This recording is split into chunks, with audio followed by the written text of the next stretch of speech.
गुणवाद करना। किसका करना है? किसका करना है? परमेश्वर का गुणवाद करना है। आप जब खूबसूरत सुबह में उठे, वैसे का आप रात में चिंता में हो, निराशा में हो, बीमारी में हो, पर जब पढ़ते ही सवेरे उठे तो आप जरूर से प्रभु को धन्यवाद दें। अपने बच्चों को, अपने परिवार को देखें और कहें, यस परमेश्वर आपका धन्यवाद कि आपने इस योग्य बनाया है। बहुतों के पास में समय नहीं है, बहुतों के पास में परिवार और लोग और कई चीजें हैं जो नहीं है, पर आप धन्य हैं और आप परमेश्वर के उत्तम जन हैं जो परमेश्वर ने आपको संभाला है, संभाला है और इस योग्य बनाया है कि परमेश्वर का धन्यवाद दे पाए। हालेलुया। आपको और हमको और सारी पृथ्वी को परमेश्वर का धन्यवाद देना। क्या करना है? क्या करना है? जो कुछ आपके पास में है, आपके बच्चे, आपका परिवार, आपकी खेती, आपके बिजनेस, व्यापार, कोई भी चीज है, वो धन्यवाद की योग्य है। किसको धन्यवाद देना है? जिसने आपको और हमको बनाया है, उस परमेश्वर का हमें धन्यवाद देना है। जी पढ़ेंगे, अगला पद क्या कहता है? यहाँ पे इस प्रकार से लिखा है, यहोवा के नाम की महिमा करो और पवित्रता से शोभायमान होकर यहोवा को दंडवत करो। लिखा है हमें परमेश्वर के नाम की महिमा करना। किसके नाम की महिमा करना है? किसके नाम की महिमा करना है? परमेश्वर के नाम की महिमा करना है, ताकि हम उसकी दंडवत करें और उसको धन्य कहने पाए।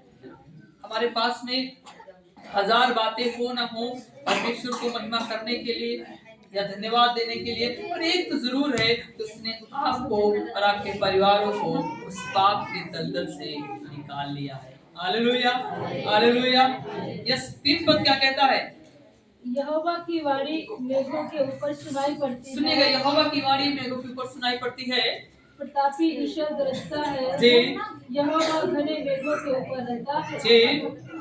यहोवा की वाणी शक्तिशाली है जी। यहोवा की वाणी प्रतापमय है। सुनिएगा, लिखा है यहोवा की वाणी मेघों के ऊपर सुनाई देती है और प्रतापी ईश्वर गरजता है, यहोवा घने मेघों के ऊपर रहता है। वास्तव में जब परमेश्वर की आवाज होती है ना, बहुत हर जगह सुनाई पड़ती है ना? और कई बार ऐसा होता है कि आप कुछ और सोच रहे होते हैं, पर जैसे ही आप परमेश्वर के मनसा के अनुसार सोचते हैं, परमेश्वर आपकी प्रार्थना को सुनता है ना? और वचन में लिखा है परमेश्वर की आवाज हर जगह, अर्थात मेघों में, बादलों में और पृथ्वी हर जगह सुनाई पड़ती है ना? क्योंकि उसकी एक कहावत है ना कि परमेश्वर की आवाज में या उसकी लाठी में आवाज नहीं होती, पर जब वो दंड देता है, दंडित करता है, तो वास्तव में हमें स्मरण आता कि यस हमने गलत किया। मैं कहना चाहता हूँ, अब जिस परमेश्वर को जानते हैं उससे खामोश परमेश्वर नहीं है।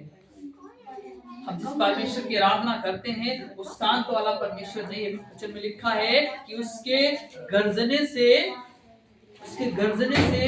आवाजें होती हैं। मेघों के ऊपर परमेश्वर विराजमान है। आपको उत्साहित होना है ताकि आप प्रार्थना में, दुआ में और अपने आप को बहुत परमेश्वर के करीब ला पाए। ये तभी हो पाएगा जब आप प्रभु के करीब आ पाएंगे। Hallelujah, hallelujah. जी, यहोवा की वाणी देवदारों को तोड़ डालती है। हाँ जी। यहोवा लबानोन के देवदार को भी तोड़ डालता है। जी।